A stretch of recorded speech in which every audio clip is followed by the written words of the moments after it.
the conference for today really gave a deeper journey towards international security and the importance of role of communicators in ensuring that the truth is given to all the people who require this truth, and also how role of communicators is important in ensuring the decolonization and fighting against the existing colonization in different aspects and in different formats in the different types of this world.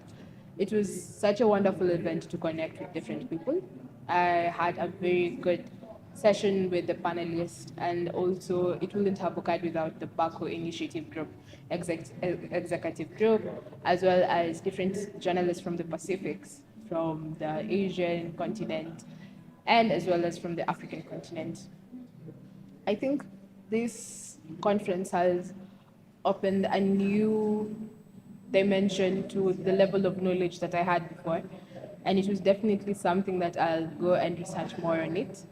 And international diplomacy cannot be squeezed into a tiny box, but rather has to be opened up in its own originality and authenticity.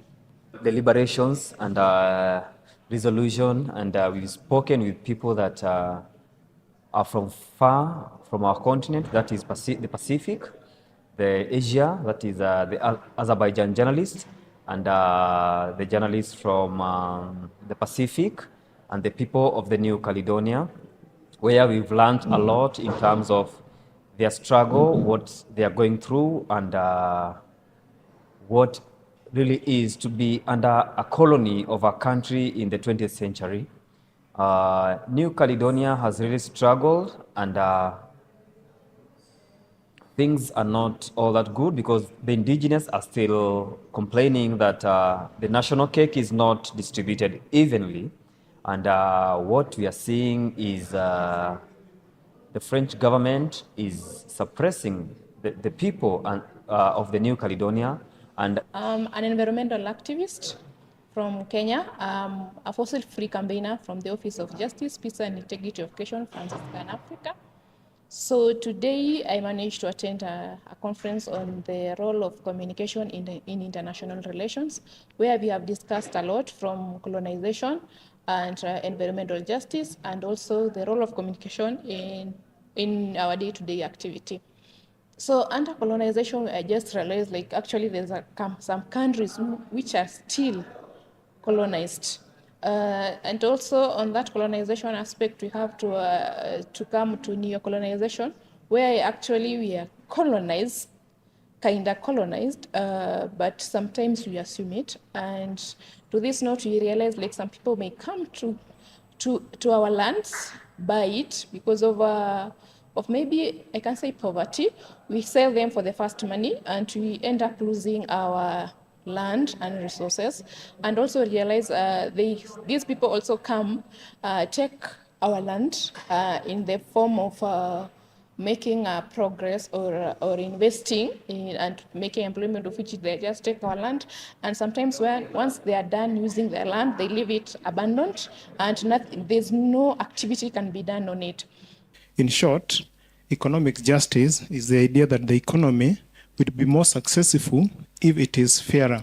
In other words, if we are to have a level ground in terms of offering economic opportunities, that is the only way out of achieving what we call economic justice. That we are still fighting people's idea in the independentist movement of my country, and we want to be one day independent. Okay, thank you so much, Mr. Morris. That was very touching. And back to the physical platform, I'd like to open this floor to welcome two more remarks of us as media personnel or people who work with media communications of what we have witnessed when you're trying to follow up with the decolonization process. Thank you. We talk about local communities, people, and even the science itself are colonizing the system in a way of bringing carbon as a solution to the climate crisis. and at the same time you find that the carbon systems have really maybe colonize and also bring the aspect of evacuating the communities, especially the indigenous community, from their lands, and also in a claim that they are responsible for the solution to the climate change and also all aspects. So from my perspective, I can say that the aspects of colonization or even the legacy of colonization is not historical only. It's also something that exists, and we really have to talk about for us to maybe go into the solution of how we can really maybe tackle about or even how we can decolonize the system and also the science. We really have to connect what is going on right now. Colonization, I think, is still there. You can't tell me that there's one person from outside the country comes in Kenya, buys more than 50 acres of land and owns it. And that one is caused by, I think for us Africans, we are for the first money, because that person will come and pay us with the cash money, because we are used to buying land on hire purchase. Congratulate Maurice from Guyana and other people who are fighting to get their country, to get their sovereignty. Because on this day, when you don't have fight for your right, no one will stand or will come and fight for your right. You have to stand up and fight for your right. What we know is we have history background. Have history background, how our ancestors fought for the independence of our countries.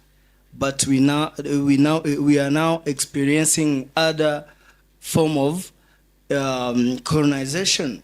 You see countries like France, countries like US, countries like UK. They are keeping their colony underwater. We can't know that there are other countries which are colonized now. Okay, merci. Donc, d'abord, Thank you very much. I think we have got people that could express themselves in this regard. About the communication, we are an island in the Pacific. We have more than 300,000 people, and crucial for us when it comes to the colonial situation, mostly. Of course, through we have different means of communication, we try to express ourselves, but we need to develop our capacity, skills within different platforms, as it happens with you, to make sure that we inform our neighboring countries and the international community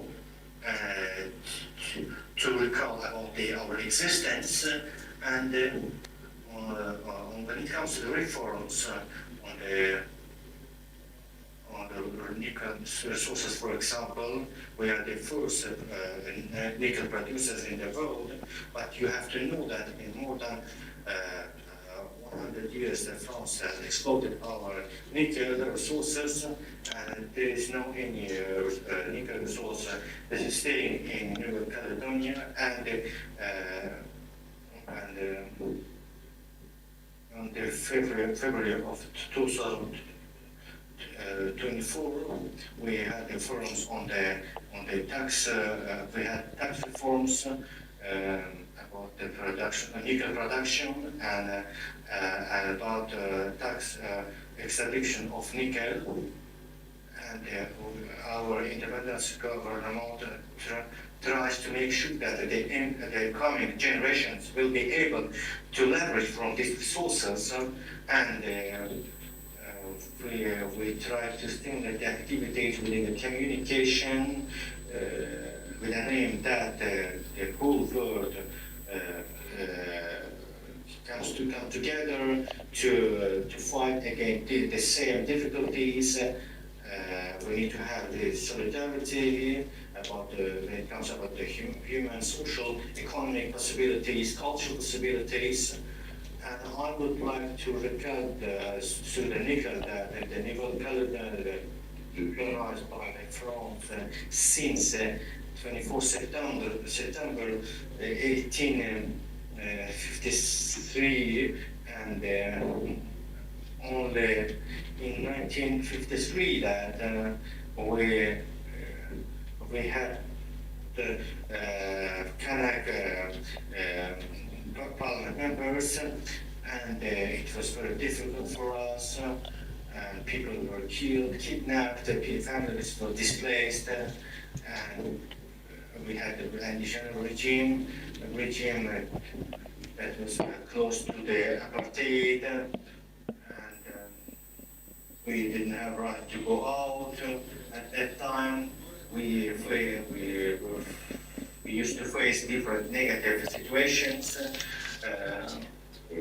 but today, as all the people in the world, we have this chance after the second World War. We were able to have the first Kanak members in 1953, and we can say that we are one of the youngest democracies in the world, and our current capacities has different gaps.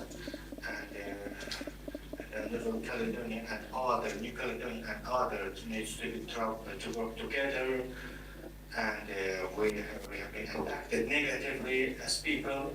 The issue of colonialism is very crucial even today, and we work on our upcoming activities to create more opportunities, and communication is one of the powerful means, and it helps us to touch a little bit on equity, participation, accountability, and intergenerational justice. Intergenerational justice, like now we're seeing people who are older than us on the screen there. What form of inheritance will they leave to their kids, us and for our kids? Do colonization allow that? It doesn't allow that. What about active participation of the indigenous people and the governments and the organization? Who is going to keep these people on check? What about equity? Equity, how are they going to distribute these resources? I'm talking about natural resources, that is water, with the forest, and even the minerals they're talking about. Who keeps who in check?